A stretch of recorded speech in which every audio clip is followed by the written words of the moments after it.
we have some big news for Spyro the Dragon fans. Activision this week officially announced that they are making a Spyro Reignited Trilogy, which will launch on September 21st for the PlayStation 4 and Xbox One.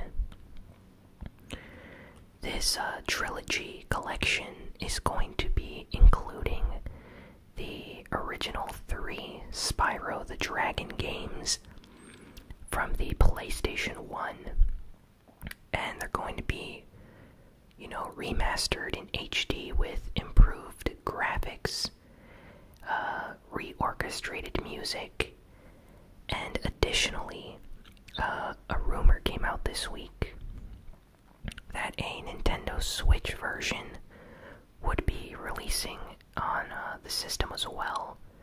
Now, apparently, the Nintendo UK store accidentally posted a listing for Spyro the Dragon Reignited Trilogy on their official website.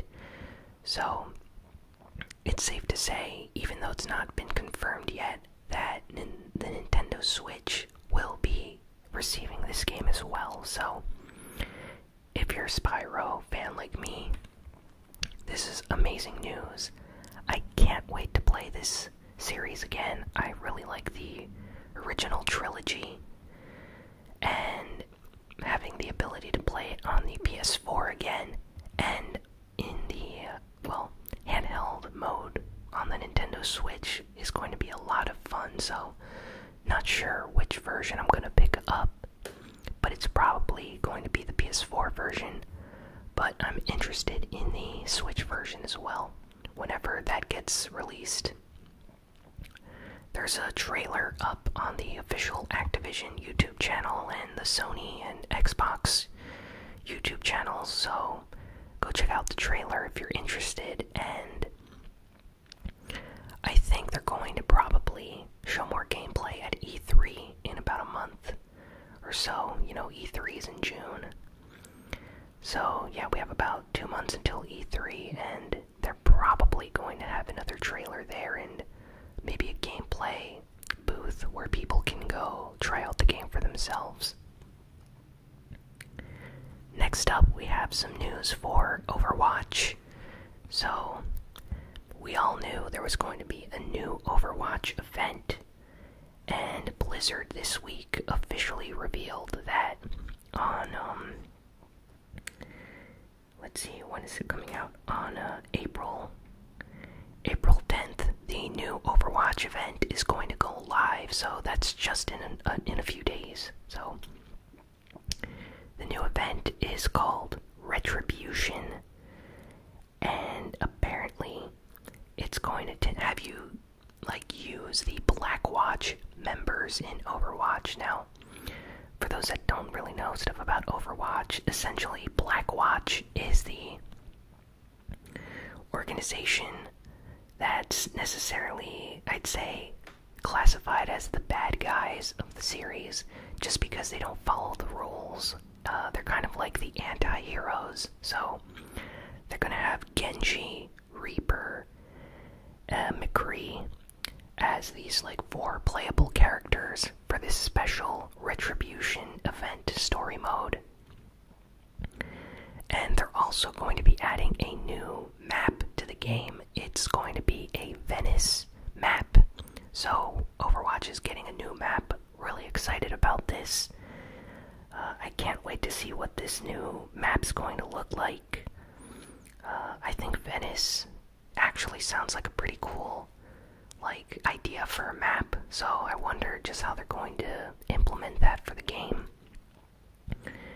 And yeah, they're going to be adding 100 new items, so emotes and highlight intros and sprays and skins, all sorts of awesome things for this event. And it's going to last from April 10th until April 30th, so it's going to go on for about 20 days.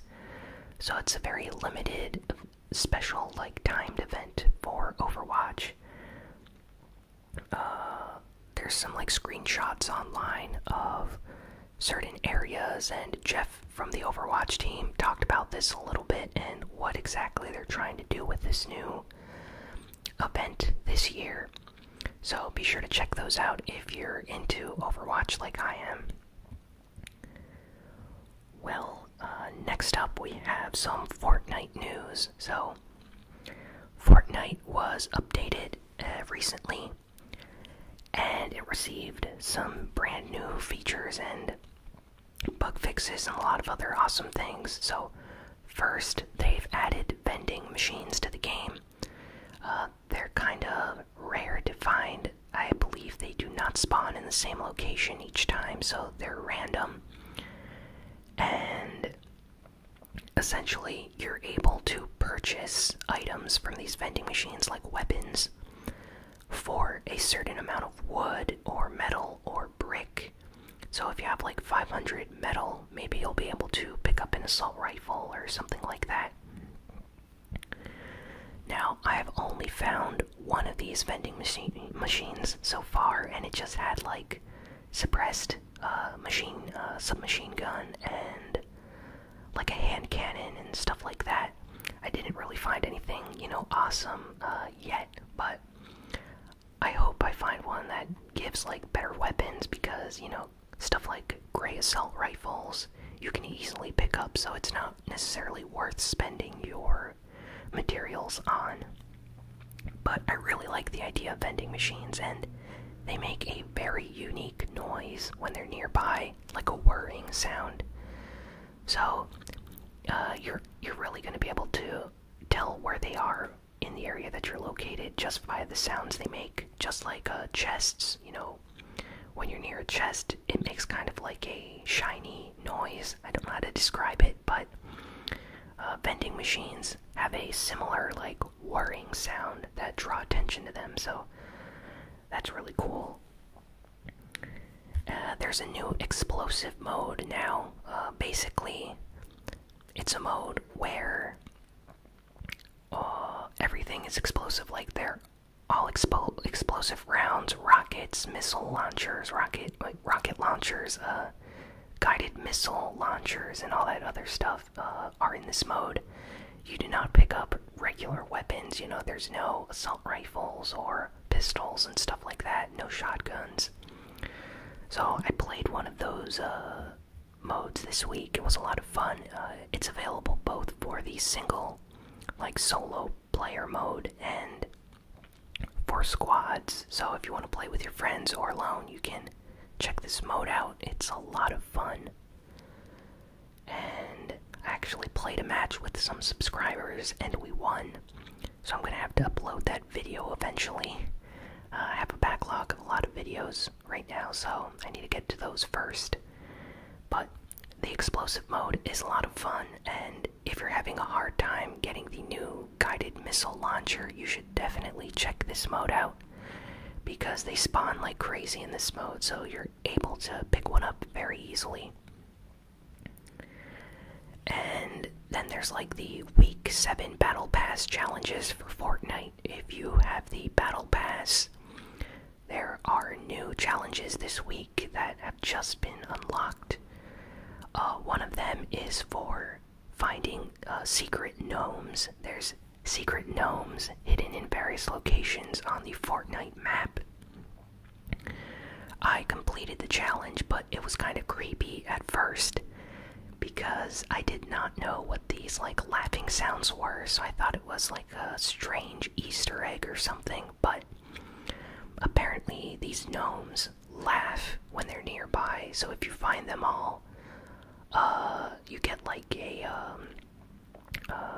well, you complete the challenge and you earn like battle stars or whatever they're called for the battle pass. So yeah, that was a lot of fun, but initially I was getting kind of creeped out by these like small gnomes laughing in shifty shafts and stuff, so that was pretty crazy.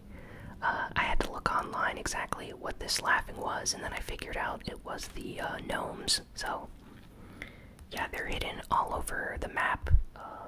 So if you need a tip where to find at least one of them. I know there's one in Shifty Shafts.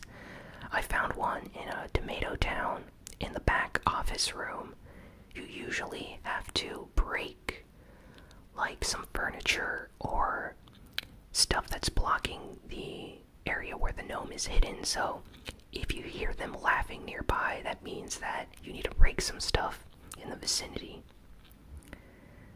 So now we have some rumors for the PlayStation 5. I was gonna say PlayStation 4 for a second, but PlayStation 5 has been rumored this week. Apparently, a company that is like an insider in the industry when it comes to like manufacturing parts for future consoles and systems, like gaming systems like the Nintendo Switch and the PlayStation 4. They came out this week and said that the PlayStation 5 is currently in development, like they are creating the system. It's going to use AMD GPU, and it's going to use like a Zen CPU, which is also a AMD product. So it seems like the PS5 is going to have a lot of AMD parts.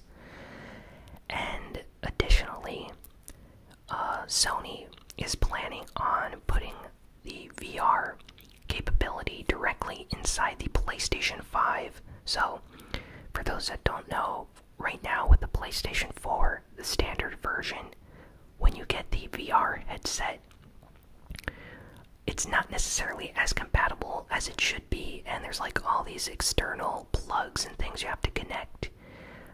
The PlayStation VR works better with the PlayStation 4 Pro, but it still needs like additional power when you have the headset plugged in.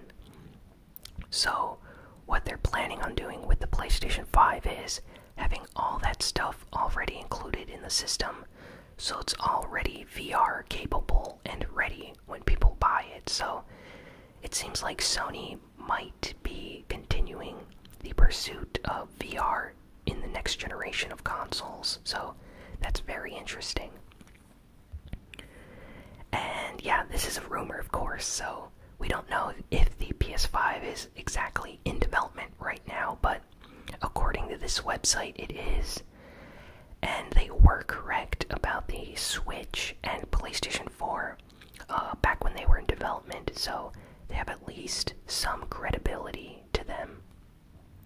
So, they also went on to say that the PlayStation 5 was going to get announced this year.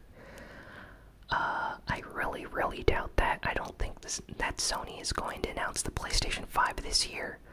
I think that's probably something that they might do next year or the year after that, so it's still a ways from when they're probably going to be announcing a successor to the PS4. There was a brand new trailer this week for Donkey Kong Country Tropical Freeze for the Nintendo Switch. So this is a port of the Wii U game, and on the Switch, like the Switch version, is going to have special features like a Funky Kong mode, where you are able to play as Funky Kong.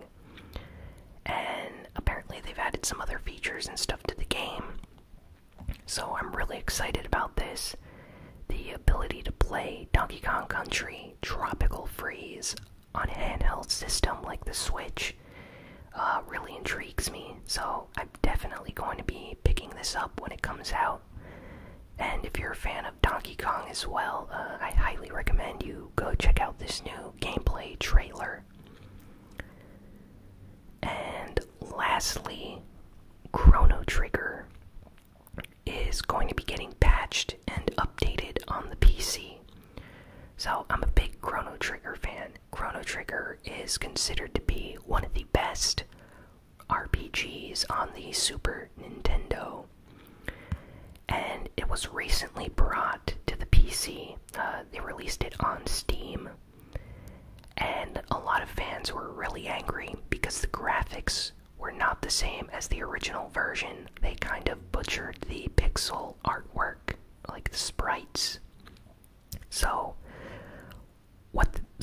Enix is going to do, the developers behind this game, is they plan on releasing an update in the future, like in the next few months or so, where they add back the original artwork, like the pixel sprite work art for the characters and environments into the game. So fans will have the ability to choose if they want the new modern artwork that doesn't look as good, or to switch back to the old style look of the game. So lots of people are really excited about this. It's going to be provided free for anyone that purchased this game. So I'm really happy about that, as are a lot of other fans out there. So good on Square Enix for doing this.